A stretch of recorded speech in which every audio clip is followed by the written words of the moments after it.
Welcome to the Sagebrush Trail. Stories of the West, from the frontier to the Yukon. I'm Mardell, reading The Virginian by Owen Wister.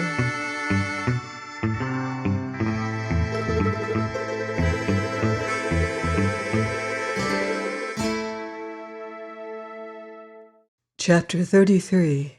The Spinster Loses Some Sleep. Somewhere at the eastern base of the Tetons did those hoofprints disappear into a mountain sanctuary where many crooked paths have led. He that took another man's possessions, or he that took another man's life, could always run here if the law or popular justice were too hot at his heels. Steep ranges and forests walled him in from the world on all four sides, almost without a break, and every entrance lay through intricate solitudes. Snake River came into the place through canyons and mournful pines and marshes to the north, and went out at the south between formidable chasms. Every tributary to the stream rose among high peaks and ridges, and descended into the valley by well-nigh impenetrable courses. Pacific Creek from Two Ocean Pass, Buffalo Fork from no pass at all, Black Rock from the Towojiti Pass. All these and many more were the waters of loneliness, among whose thousand hiding places it was easy to be lost. Down in the bottom was a spread of level land, broad and beautiful, with the blue and silver Tetons rising from its chain of lakes to the west, and other heights presiding over its other sides, and up and down and in and out of this hollow square of mountains, where waters plentifully flowed, and game and natural pasture abounded, there skulked a nomadic and distrustful population. This, in due time, built cabins, took wives, begot children, and came to speak of itself as the honest settlers of Jackson's Hole. It is a commodious title, and doubtless today more accurate than it was once. Into this place the hoofprints disappeared.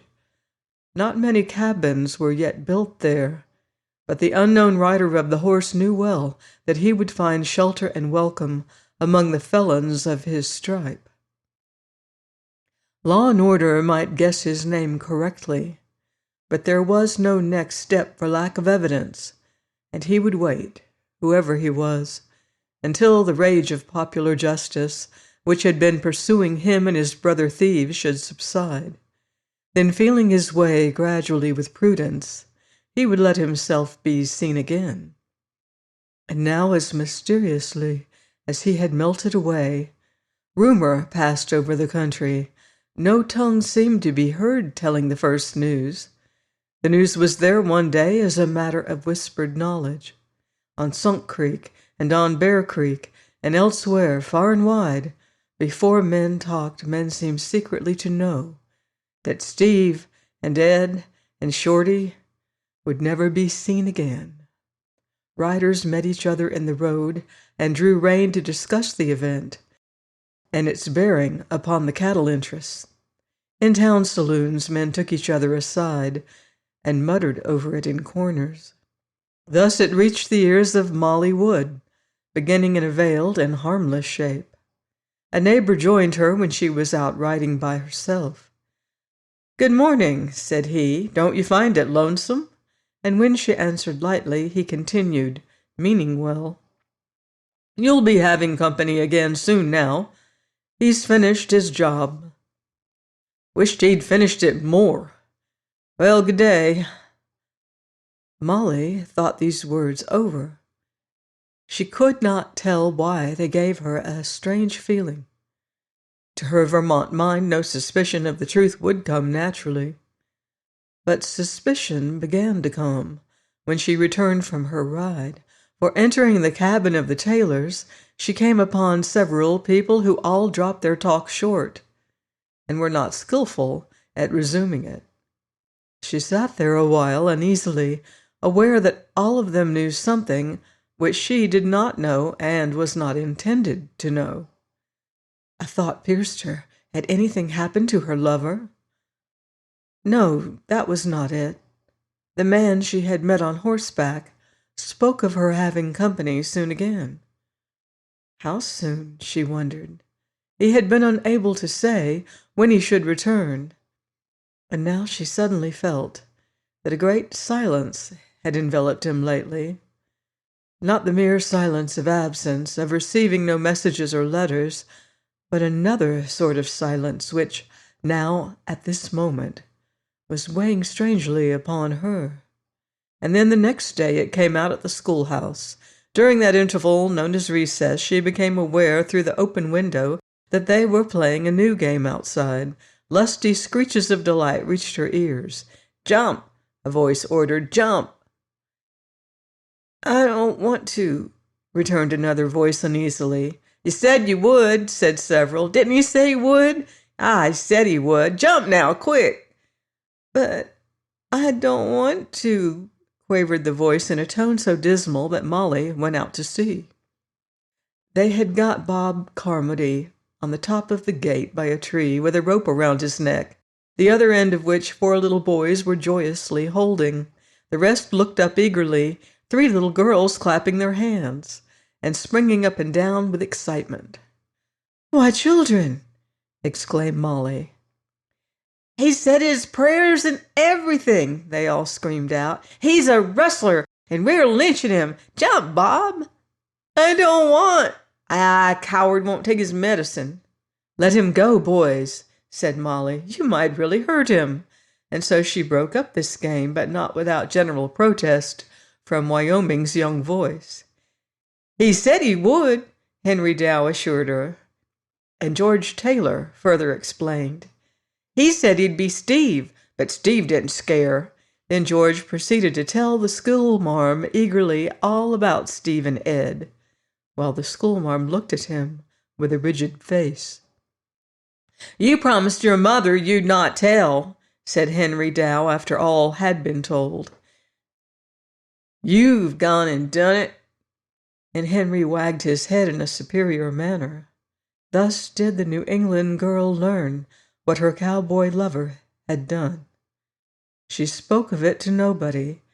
She kept her misery to herself. He was not there to defend his act. Perhaps in a way that was better. But these were hours of darkness indeed to Molly Wood. On that visit to Dunbarton, when the first sight of her lover's photograph in frontier dress, her aunt had exclaimed, "I suppose there are days when he does not kill people," she had cried in all good faith and mirth, "He never killed anybody." Later, when he was lying in her cabin, weak from his bullet wound, but each day stronger beneath her nursing, at a certain word of his there had gone through her a shudder of doubt. Perhaps in his many wanderings he had done such a thing in self-defense, or in the cause of popular justice. But she had pushed the idea away from her hastily, back into the days before she had ever seen him. If this had ever happened, let her not know of it. Then, as a cruel reward for his candor and his laying himself bare to her mother, the letters from Bennington had used that very letter of his as a weapon against him. Her sister Sarah had quoted from it. "He says with apparent pride," wrote Sarah, "that he has never killed for pleasure or profit." Those are his exact words, and you may guess their dreadful effect upon Mother. I congratulate you, my dear, on having chosen a protector so scrupulous. Thus her elder sister had seen fit to write, and letters from less near relatives made hints at the same subject. So she was compelled to accept this piece of knowledge thrust upon her. Yet still those events had been before she knew him. They were remote, without detail or context. He had been little more than a boy. No doubt it was to save his own life. And so she bore the hurt of her discovery all the more easily, because her sister's tone roused her to defend her cowboy.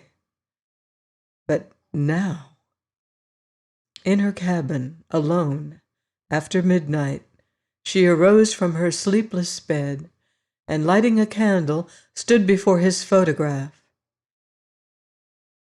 "It is a good face," her great-aunt had said after some study of it, and these words were in her mind now. There his likeness stood at full length, confronting her. The spurs on the boots, the fringed leathern chapereros, the coiled rope in hand, pistol at hip, the rough flannel shirt and the scarf knotted at the throat, and then the grave eyes looking at her. It thrilled her to meet them even so. She could read life into them. She seemed to feel passion come from them, and then something like reproach. She stood for a long while after looking at him, and then, beating her hands together suddenly, she blew out her light and went back into bed, but not to sleep. "You're looking pale, dearie," said Mrs. Taylor to her a few days later. "Am I? And you don't eat anything?" "Oh, yes, I do." And Molly retired to her cabin. "George," said Mrs. Taylor, "you come here." It may seem severe. I think that it was severe. That evening when Mr. Taylor came home to his family, George received a thrashing for disobedience. "And I suppose," said Mrs. Taylor to her husband, "that she came out just in time to stop 'em breaking Bob Carmody's neck for him."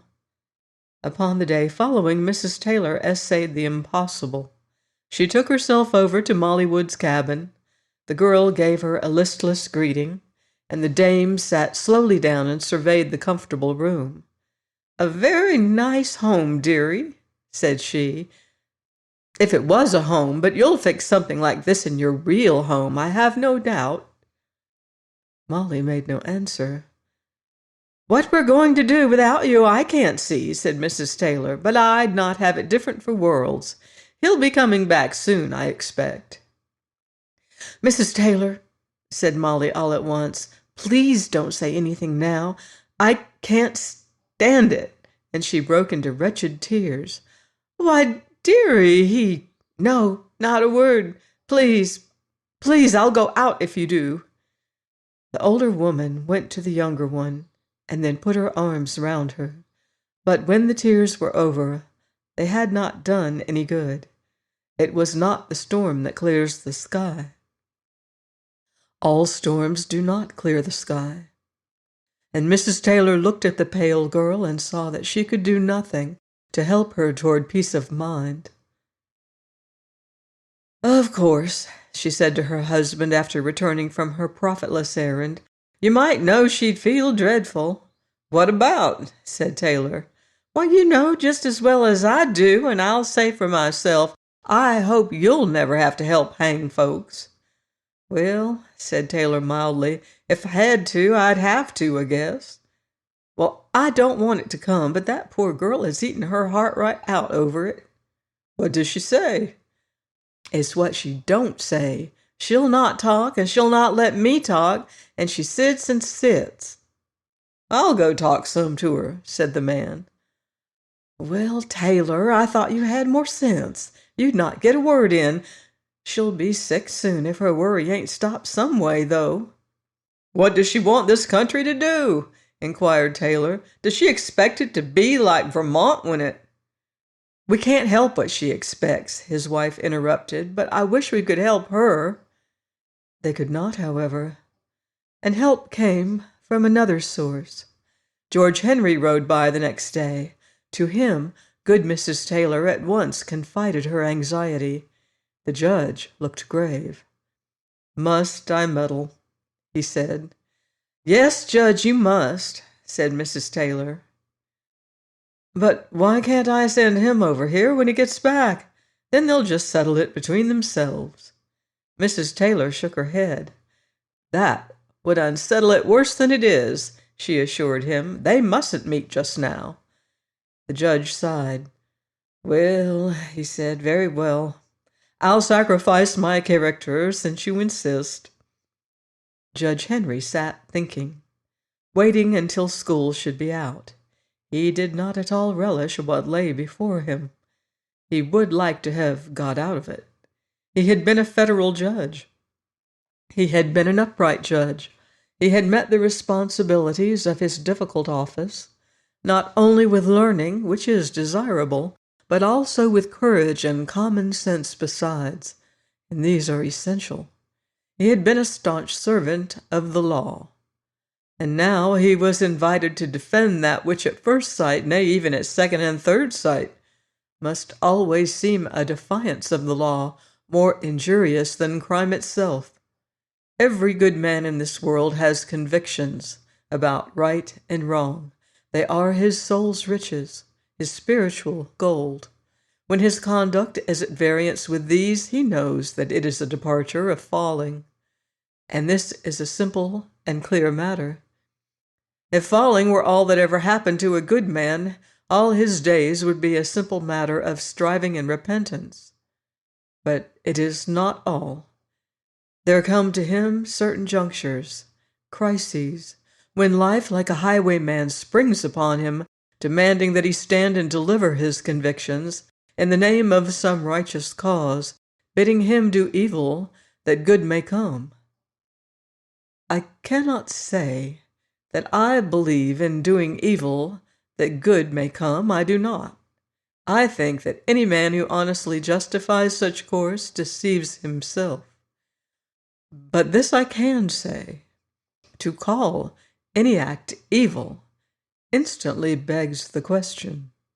Many an act that man does is right or wrong according to the time and place, which forms, so to speak, its context. Strip it of its surrounding circumstances, and you tear away its meaning. Gentlemen reformers, beware of this common practice of yours. Beware of calling an act evil on Tuesday because that same act was evil on Monday. Do you fail to follow my meaning? Then here it is in an illustration. On Monday, I walk over to my neighbor's field. There is no wrong in such walking. By Tuesday, he has put up a sign that trespassers will be prosecuted according to law. I walk again on Tuesday and am a lawbreaker. Do you begin to see my point? Or are you inclined to object to the illustration because the walking on Tuesday was not wrong but merely illegal? Then here is another illustration, which you will find it a trifle more embarrassing to answer. Consider carefully, let me beg you, the case of a young man and a young woman who walk out of a door on Tuesday pronounced man and wife by a third party inside the door. It matters not that on Monday they were in their own hearts sacredly vowed to each other. If they had omitted stepping inside that door, if they had dispensed with that third party and gone away on Monday, sacredly vowed to each other in their own hearts, you would scarcely found their conduct moral. Consider these things carefully, the signpost and the third party and the difference they make. Now for a finish we will return to the signpost. Suppose that I went over to my neighbor's field on a Tuesday after the signpost was put up because I saw a murder about to be committed in the field and therefore ran in and stopped it. Was I doing evil that good might come? Do you not think that to stay out and let the murder be done would have been the evil act in this case? To disobey the signpost was right, and I trust that you now perceive the same act may wear as many different hues of right or wrong as the rainbow, according to the atmosphere in which it is done. It is not safe to say of any man, he did evil that good might come. Was the thing that he did in the first place evil? That is the question. Forgive my asking you to use your mind. It is a thing which no novelist should expect of his reader, and we will go back at once to Judge Henry and his meditations about lynching.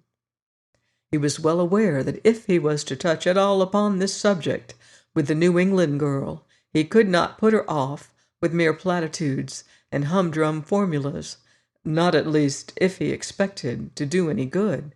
She was far too intelligent, and he was really anxious to do good. For her sake he wanted the course of the girl's true love to run more smoothly, and still more did he desire this for the sake of his Virginian. I sent him myself on that business. The judge reflected uncomfortably. I am partly responsible for the lynching. It has brought him one great unhappiness already through the death of Steve. If it gets running in this girl's mind, she may— Dear me, the judge broke off. What a nuisance! And he sighed, for, as all men know, he also knew that many things should be done in this world in silence, and that talking about them is a mistake. But when school was out and the girl had gone to her cabin, his mind had set the subject in order thoroughly, and he knocked at her door, ready, as he had put it, to sacrifice his character in the cause of true love. Well, he said, coming straight to the point, some dark things have happened.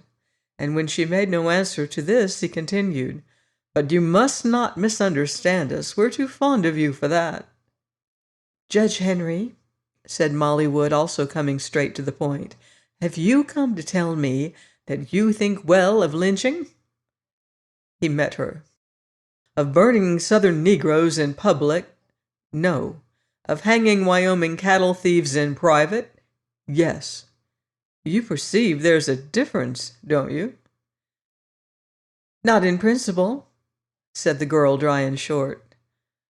Oh, dear me, slowly exclaimed the judge. I am sorry that you cannot see that, because I think that I can, and I think that you have just as much sense as I have. The judge made himself very grave and very good-humored at the same time. The poor girl was strung to a high pitch, and spoke harshly in spite of herself. What is the difference in principle? She demanded. Well, said the judge, easy and thoughtful, what do you mean by principle? I didn't think you'd quibble, flashed Molly. I'm not a lawyer myself. A man less wise than Judge Henry would have smiled at this, and then war would have exploded hopelessly between them, and harm have been added to what was going wrong already. But the judge knew that he must give to every word that the girl said now his perfect consideration. I don't mean to quibble, he assured her. I know the trick of escaping from one question by asking another, but I don't want to escape from anything you hold me to answer. If you can show me that I am wrong, I want you to do so. But, and here the judge smiled, I want you to play fair too. And how am I not? I want you to be just as willing to be put right by me as I am to be put right by you. And so when you use such a word as principle, you must help me to answer by saying what principle you mean. For, in all sincerity, I see no likeness in principle whatever between burning Southern Negroes in public and hanging Wyoming horse thieves in private. I consider the burning a proof that the South is semi-barbarous, and the hanging a proof that Wyoming is determined to become civilized. We do not torture our criminals when we lynch them. We do not invite spectators to enjoy their death agony. We put no such hideous disgrace upon the United States. We execute our criminals by the swiftest means and in the quietest way. Do you see? The principle is the same. Molly had listened to him with attention. The way is different, she admitted. Only the way? So it seems to me. Both defy law and order. Ah, but do they both? Now we're getting near the principle. Why, yes, ordinary citizens take the law in their own hands. The principle at last, exclaimed the judge. Now, tell me some more things. Out of whose hands do they take the law? The courts. What made the courts? I don't understand. How did there come to be any courts? The Constitution? How did there come to be any Constitution? Who made it? The delegates, I suppose. Who made the delegates? I suppose they were elected, or Appointed or something. And who elected them? Of course the people elected them. Call them the ordinary citizens, said the judge. I like your term. They are where the law comes from, you see, for they chose the delegates who made the Constitution that provided for the courts. There's your machinery. These are the hands into which ordinary citizens have put the law. So you see at best when they lynch, they only take back what they once gave. Now we'll take your two cases that you say are the same in principle. I think that they are not. For in the South, they take a Negro from jail where he was waiting to be duly hung. The South has never claimed that the law would let him go. But in Wyoming, the law has been letting our cattle thieves go for 2 years. We are in a very bad way, and we are trying to make that way a little better until civilization can reach us. At present, we lie beyond its pale. The courts, or rather the juries into whose hands we have put the law, are not dealing the law. They are withered hands, or rather they are imitation hands made for show, with no life in them, no grip. They cannot hold a cattle thief. And so, when your ordinary citizen sees this, and sees that he has placed justice in a dead hand, he must take justice back into his own hands, where it was once at the beginning of all things. Call this primitive, if you will.